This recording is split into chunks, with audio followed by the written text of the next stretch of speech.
ఈరోజు మీ ముందు నేను సినిమా హీరోగా ఉండడానికి అవకాశం కల్పించిన ముఖ్యంగా బొమ్మకు మురళి గారికి ప్రత్యేక కృతజ్ఞతలు.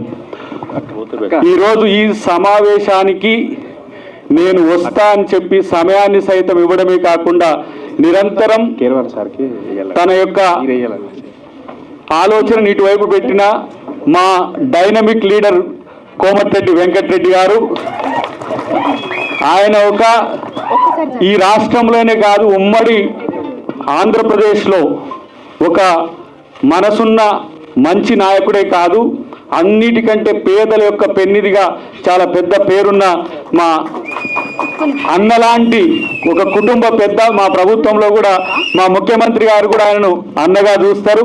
కాబట్టి అలాంటి ఆయన మనసు ఈరోజు సినిమాటోగ్రఫీ శాఖ మంత్రిగా ఉండడమే కాకుండా ఈ రెండు రాష్ట్రాల్లో సినిమాలను, తెలుగు సినిమాను ప్రపంచానికి ఏ విధంగా తీసుకుపోవాలనే ఒక ఆలోచన కూడా ఉన్నది. ఒకవైపు రోడ్డు భవనాల శాఖ రివ్యూ 6-7 గంటలు జరుగుతున్నప్పటికి కూడా నేను దీనికి వస్తా అని చెప్పి కీరవాణి గారికి రాష్ట్ర గీతం వారు సంగీతం చేసినందుకు నేను డెఫినెట్గా వారికి సన్మానం చేయడానికి నేను కంపల్సరీ వస్తుందా అని చెప్పిన కోమటిరెడ్డి వెంకటరెడ్డి గారికి చాలా వారు ఈరోజు హాస్పిటల్కి పోవాల్సిన అవసరం ఉండే అదంతా పక్కన పెట్టేసి నేను వారి కోసం వస్తా అని చెప్పి ఇక్కడికి రావడం, ఈ సినిమాలో ఉన్న పాటల్ని చూసి చాలా సంతోషపడుతున్నాడు పక్కన ఉండి. నేను గద్దరన్నను గుర్తు చేసుకోవాలి. మొట్టమొదటి తను ఎంపీగా పోటీ చేస్తున్నా అనుకుంటున్నప్పుడు వెంకటరెడ్డి గారే గద్దరన్న కాడికి పోయేద్దాం పదా అని చెప్తే తీసుకొని పోతే ఆ రోజు దాదాపు ఒక గంటన్నర మేము స్పెండ్ చేసినాం. వాళ్ళిద్దరి మధ్యన ఒక ఆత్మీయత నేను చూసిన.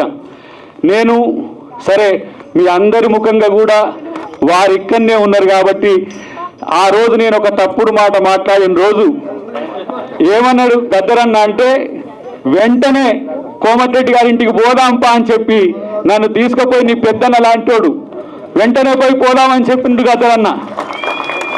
ఎంత ప్రేమ తన మీద అంటే రేవంత్ అన్న గారి మనవడి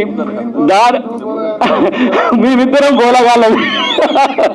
ఆ రోజు గద్దరన్న ఆయన మీద చూపించిన ప్రేమ అలాంటిది ఎప్పుడు కూడా నీతో మంచిగా ఉండే వ్యక్తితో ఉండమని చెప్పిండు. అదొకటి సరే, అదొక దృష్టాంతం పోయింది. కానీ నేను చెప్తున్నా ఈరోజు తెలుగు సినిమాను తన చేతులతో, తెలంగాణ సినిమాను, తెలుగు సినిమాను తన చేతులతో ఎంతో పెద్ద ఎత్తున తీర్చిదిద్దడానికి ఒక డ్రీమ్ ఆయనకు అంటున్నాడు. అటు ఆంధ్రప్రదేశ్లో సినిమా పరిశ్రమ స్థిరపడ్డా, ఇక్కడ స్థిరపడ్డా కూడా రెండింటిని కూడా ఏ విధంగా తీసుకుపోవాలనే ఉద్దేశంతో ఉన్నాడు.